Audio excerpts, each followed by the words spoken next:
Leon had never been interested in exploring religion. As a reasonable man, he considered faith to be irrational and damaging.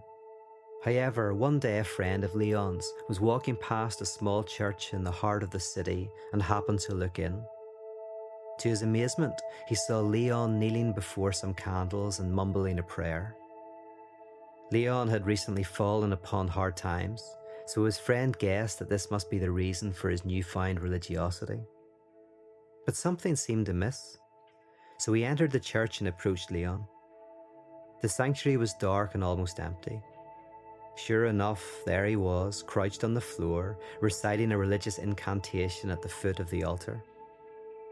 Upon getting closer, his friend realized that Leon was reciting an old folk prayer that was believed by many to bring wealth and health to those who would recite it daily. His friend was amazed and interrupted Leon, saying, "I thought you didn't believe in such superstitious nonsense. Do you really think that this prayer works?" In reply, Leon looked up and angrily proclaimed, "Of course I don't believe it works. What kind of idiot do you take me for?" "Then why are you reciting it?" said his friend in shock. "Ah," replied Leon, "it is because the priest informed me that this prayer works even if you don't believe in it." So this is a parable written by the author and philosopher Peter Rollins, who I'm a fan of, and then I found out later that Peter Rollins had been to Aldea many, many years ago, so he's a friend of our community. And I want to just unpack this parable because there's a number of ways to look at it, and I don't think there's a wrong way, but I think what's interesting is that it, on some level, communicates this disconnect we experience when it comes to belief. And specifically, it's interesting because this man is fervently praying a prayer that he claims not to believe in, right? And so he must believe in something. And you could, from one perspective, say, well, what he believes in is the priest's belief in this prayer. So there's this unconscious projection. And interestingly, I think we face this. We have this dynamic where at times there can be unconsciously someone or something that stands between us and the divine, or that we project divine qualities onto. How does that fit into this series that we're in? We're in a series that we started last week called The Village. And the idea of this series is, how do we become a more embodied community by doing what Kathleen was encouraging us to do, to recognize the divine within ourselves, to recognize that we are it. We are the community. We are the village. And so what this place becomes is something that we build together. But in order for us to do that, it's good that we recognize the barriers that we can come across. What are the things that we unconsciously do, unconsciously think? What are the stages that we get stuck in on our way to building that type of embodied community?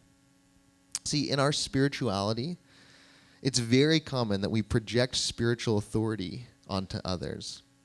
Have you ever read a book and you're like, oh my gosh, this author, they get it. They know what's going on. Or maybe for you it was like a pastor or a church. Maybe for some of us there's a person in our life that we project qualities onto that we aren't able to see in ourselves. Peter Rollins, he actually talks about this. It's a concept in philosophy called transference. What it means is we tend to transfer or project more than human qualities onto people, onto places, onto organizations, institutions. A good example of this, I was thinking this week, I didn't grow up Catholic, but I look at the relationship between many people who are Catholic and the Pope. And for them, the Pope is seen as the representative of God on the earth. And I've heard it said the Pope is like the closest person on the earth to God. And again, I didn't grow up Catholic, and I'm not casting any judgment on those ideas, but I do think, isn't it fascinating the way that dynamic shows up?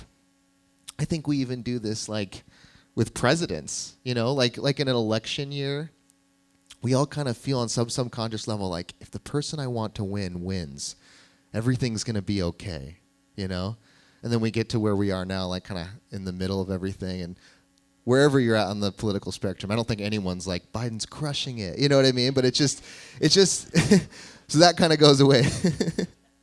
Why does this happen? Why does this happen to us? This process, it seems to show up time and time again all over the place. And so what I'd ask today is, what if this process isn't necessarily a bad thing, but what it is it's a stage of growth that we go through, and sometimes we get stuck.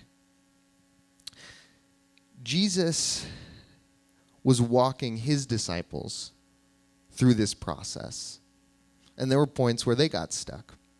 There's a passage in John 14 where Jesus talks about how when he leaves, he's speaking to his disciples, he's saying, when I leave, you will have the Holy Spirit. You'll have something inside of you that will guide you. You won't need me to lead you. You won't need me physically here to guide you, because you'll have something inside of you that will be like a guide.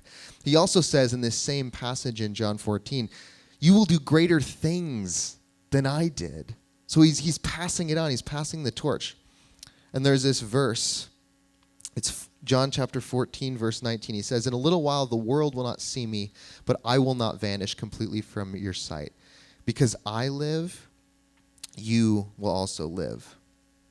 And I almost look at this like he's saying, there was a time when you needed me here. You needed a physical Christ. But that was a stage. And now you can become it.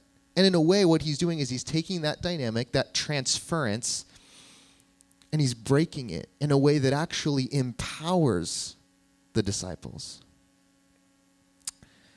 And this movement from seeing the divine externally to seeing the divine internally is that process that we're talking about today.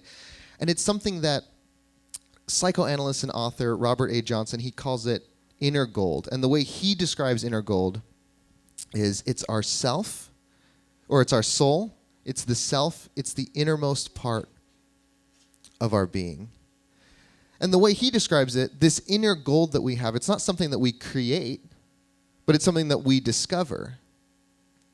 And part of discovering who we are, part of discovering our soul, our self, a natural stage is that we first project it outwards, because it's too much to handle. The light is too bright.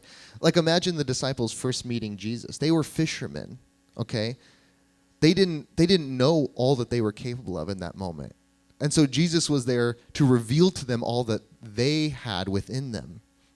Robert Johnson goes on, he talks about it like this. When we awaken to a new possibility in our lives, we often see it first in another person. It is our gold, but it's too heavy for us. So we need someone else to carry it for a time. Have you ever had someone or something in your life, and it was like through that person or through that place, through that thing, that was how you awakened to another part of yourself, spiritually, creatively, maybe just aspects of being human. I mean, this can be like an older sibling, a mentor, a friend, a parent, someone you idolize. Like, I'm a musician, and so I have this tendency to find other musicians that I love and become really obsessed with really fast. And I'm like, oh my gosh, they're so amazing. And then like it goes from love to like anger. Like, they're so good, I'm kind of upset about it. I can't even listen to them because it's like, it's just like hurts. There's a meme that I think communicates this really well. As a musician, this is the highest compliment you can receive from another musician. So the technical term for this is stank face. And I've done this plenty of times, but essentially it's like, you're like, oh, it's so good. It's like, something feels wrong inside of me. It's too good. I'm upset about it. I hate you. Or maybe for you, you read this book and you're like, oh my gosh, this author, they can read my mind. They must be reading my emails. They certainly know everything I've been through, and they get me on a deepest level.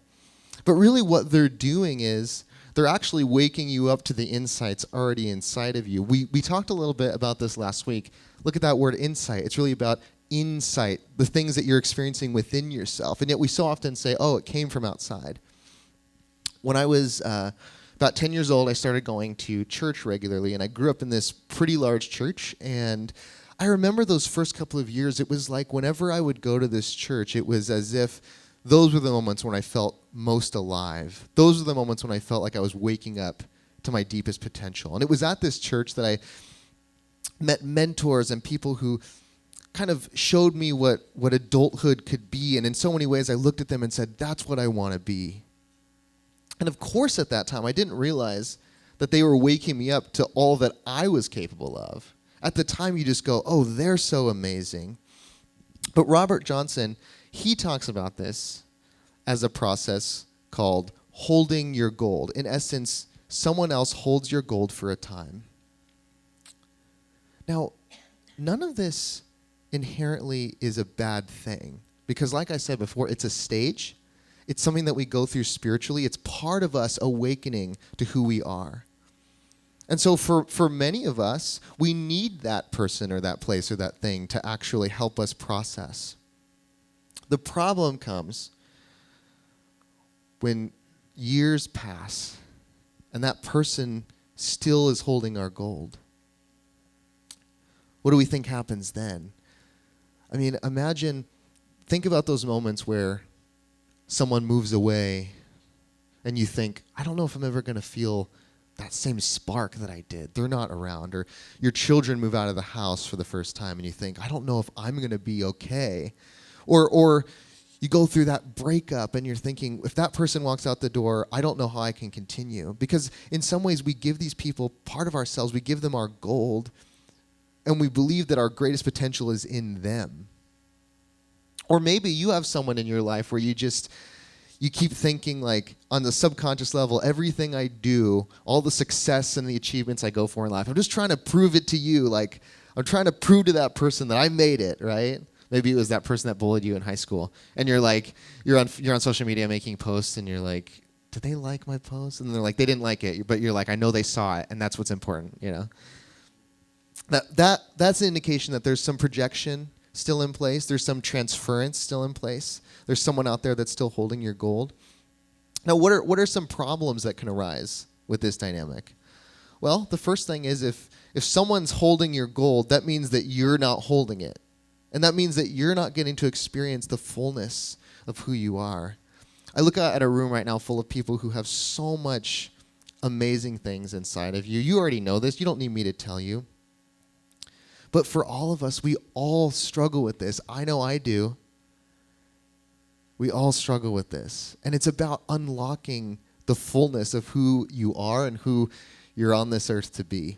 The second thing that can happen is that these people or these institutions that are holding our gold, that we are in this dynamic of transference with, they have the potential to fail you. I mean, maybe you grew up in a church where there was a scandal, and the scandal just blew apart the church because it couldn't withstand that level of breaking the projection. Or maybe someone in your life hurt you, and it broke that part. But the problem is, in those moments, what happens is we're still left looking for something else to fill that void. Because if the gold hasn't been returned to you and something happens to kind of abruptly break it, then in a way we're just going to be looking for the next thing. We're going to be still looking for our potential outside of ourselves. And so the healthy way that this can happen is if that person or that place says, look, we're all human. I don't have the answers any more than you. And it's about empowering you to be human alongside of us. And it's my dream that churches would become more places like this. That churches would be places to say, well, it's not about this pastor or this book, but it's actually about the fact that it's in you. Would you trust yourself? And this is true with the relationship between children and parents. You know, when we're young, our parents are like our superheroes. They're like gods. They seem invincible. And sometimes things happen where we're shocked into that reality, like, oh, they're human too. Maybe something happens. There's a divorce. There's some kind of failure, and you're realizing, oh man, my parents, they're human, but it comes all too quick and it's devastating. Or maybe Some of us were lucky enough to have a slower transition where your parents revealed over time, look, we're human, I'm not invincible. And in that slow way, they're returning the gold back to you, going, no, you don't have to project all of your greatest hopes and aspirations onto me. It's actually in you. This past Wednesday was Ash Wednesday, the beginning of the Lent season. And it's a time when, throughout the world, people are focused on and even embodying on some level the concept of death and resurrection. And I think this process of breaking a projection in order to return some deep part of our soul to ourselves, I think this is a death and resurrection process. Because in order for us to resurrect, to be reborn to who we are and what our full potential is, on some level there needs to be a bit of a death of that projection. In Matthew 27, 50 through 53, we see the very final moments of Jesus' life. And it says this, Jesus again, crying out loudly, breathed his last. At that moment, the temple curtain was ripped in two, top to bottom. There was an earthquake, and rocks were split in pieces. Now, there's something very significant happening here, even beyond Jesus' death. And it's when it says that the temple curtain was ripped in two. You may be familiar with this symbol of the veil being torn. Now, what's fascinating is the veil was essentially a doorway covering this part of the temple called the Holy of Holies. The temple is this holy and sacred space for the Hebrew people. And this temple has kind of many layers to it. There are like outer courts where everyone is welcome. Then there are sort of like inner courts where only Jewish people can go. And then there are even further inner courts where only priests could go. And then there's this room at the very center called the Holy of Holies. And it was believed that the presence of God resided in that room. And it was also believed that if you went into that room, you would die because the power was so intense. So what they would do is there was one day a year where only the highest priest could go into that room. And they would essentially tie a rope to this person's foot and attach bells to them. So if anything went wrong and they were struck dead immediately, they just would pull them out.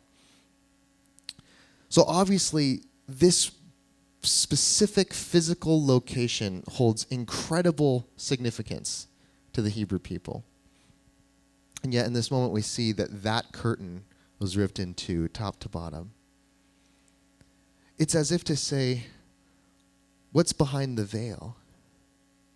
And we see that if the temple curtain is ripped, well, what is revealed but an empty room?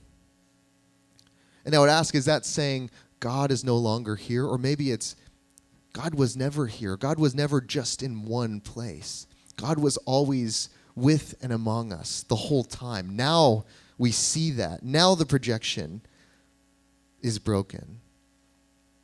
And I think we have moments in our lives that are like tearing of veils, where we in some subconscious way we think, well, God's in that person, or God's in that church, or even God's located strictly in the religion that I grew up with, right? And then we have these moments where there's an earthquake, so to speak, and the veil is torn, and we realize, oh, it's not just in this one place or in this one thing. It's everywhere. It's in all places. It's in all things. And the thing I would remind you is that we are part of everywhere. We are part of everything. So that means it's in us, it's among us, it's through us. There's a way that this is communicated in Eastern philosophy. There's an ancient Buddhist proverb that I think communicates something very similar, but it's a little different, and it's a little intense. So bear with me on this one. Ancient Buddhist proverb that says, if you meet the Buddha on the road, kill him. Now, I do want to translate a little bit because I know this is harsh, so I'm going to translate this, my version. If you meet the Buddha on the road, throw an egg at him. But then I was thinking, like, eggs are too expensive these days. So if you meet the Buddha on the road, throw a plastic egg at him. 2023 translation. But what this is essentially saying is there is no external Buddha. Within Christianity, it's called the cosmic Christ or Christ consciousness. Within Buddhism, it's called Buddha nature or Buddhahood. And really what this parable is saying is there is no external Buddha. If you see a Buddha on the road, it's a mirage, it's a projection, because that lives inside of you. And what we need to do is be reminded of that and maybe go through a process of returning that back to ourselves. So we've talked about it today using the symbol of gold, that it's your gold and that you need to return your gold. So I want to do something together. Again, if this is not your flavor, don't feel free. You don't have to do it. But I just want to invite you, if this is something that you're interested in, you're comfortable with, is I want to go through a little bit of a ritual together where we kind of reenact this idea of returning our gold. You've noticed that there's a small slip of paper at each seat, and there should be pens in the backs of each seat.